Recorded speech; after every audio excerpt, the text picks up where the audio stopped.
So this is me looking south of West Bay here, and you'd be typically used to seeing some rocks in and around about there, but as you come around here you would normally begin to see the sand appearing again. As I pan around at this point, down there is the place where the seawall in particular is vulnerable to damage. You can see that it's collapsed in a little bit there, and the path above it here has had to be repaired on 2 occasions since it was resurfaced. But typically you would get the sand coming back on, but we'll have a look here. The sand is nowhere to be seen here. In fact, that little route down onto the beach is all closed off at the moment, and the ramps are cast adrift because the sand that normally comes back on at this time of year is not back yet. I wonder, will it come back? Let's have a closer look. So you can see here just where the seawall has collapsed down again. It's been undercut because the beach is narrower here generally anyway. As we come along to this point, you can see these undulations up and down where the seawall has been damaged.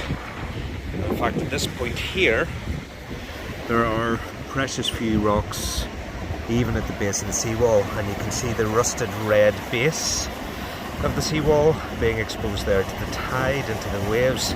Waves aren't very strong today, but you could imagine stronger storm waves and the damage that they would do.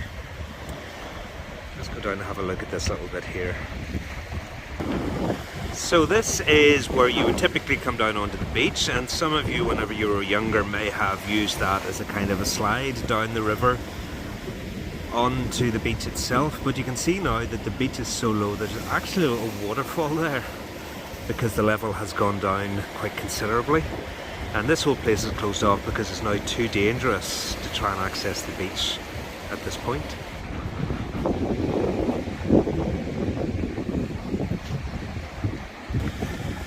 So let's have a look at this block. Normally this block is surrounded by sand. This is where you would walk down onto the beach. All the sand has been removed and that block now has collapsed. Just pebbles down there at the moment. That's all you can see. There's a little bit of a hint of sand in there, a little bit. I think you can just about see that. So there is definitely some sand on there. I suppose the big question is how much of the sand that was eroded during these winter storms is actually going to come back onto the beach? And in the meantime, how much more damage is going to be done to the seawall here? Will they have to close the path again for the 3rd time in a handful of years to fix it? So we'll approach this now from the other end. Danger. Rip currents, no bathing here. And this is what you're used to seeing the seawall is like. So the base of it is covered by the sand, and on the odd occasion when the sea gets up this far, the constructive waves, or the swash I should say, comes up here. It's curved back and it produces a stronger backwash. Now, what's happened of course during the winter with those particularly strong storms in the winter of 21-22 is that you had a lot of material carried off the beach. So the beach is much lower than normal. What you're looking at here is actually not rock but wood. It's a petrified forest that lay down here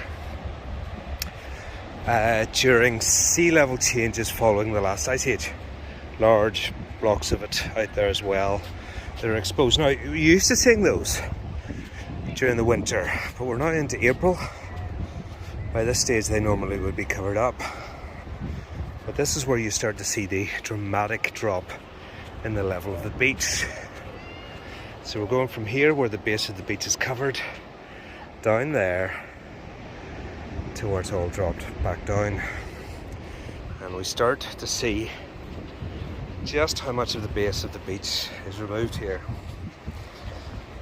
Beginning to poke out here, but from this point on it's getting suddenly and dramatically dropping down here. You can see just how much the base of the seawall is being exposed. And of course, with a hole like that, when the waves get in underneath, they can undermine the seawall.